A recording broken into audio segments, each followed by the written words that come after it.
फरज़ाना साहिबा छा कयो पियूं अॼुकल्ह ऐं ईद जूं कहिड़ियूं एक्टिविटीज़ आहिनि तव्हां जूं? ईद की एक्टिविटीज़ बस वही सेम जो सब कर रहे हैं। अच्छा वो मैंने आपसे सिंधी में बात किया। कोई बात नहीं, कोई बात नहीं। जी।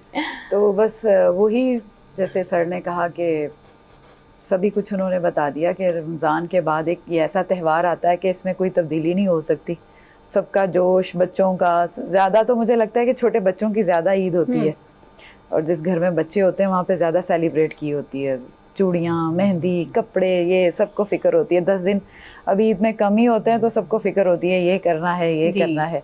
तो पूरे साल वो रौनक जो इन दिनों में आती है वो पूरे साल में आपको वो चीज़ें नहीं मिलती।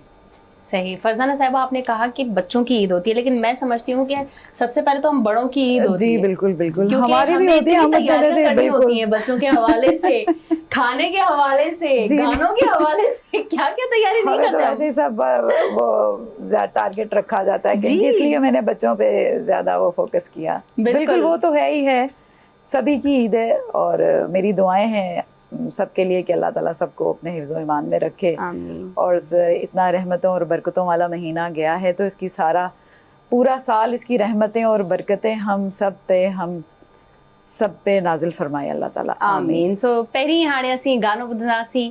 असीं फरज़ाना साहिबा की रिक्वेस्ट कंदासीं त असांखे कोई ईद जे हवाले से को गानो ॿुधाइनि। कौन कौन से सॉन्ग तैयार किए वैसे आपने? जी अभी मैंने एक अपनी सिंध धरती के लिए ही गाना गाया है। जी। और इसकी जो धुन है वो बादल राही खान साहब ने बनाई है, और इनके जो शायर हैं सैयद इजहार बुखारी साहब, उन्होंने लिखा है।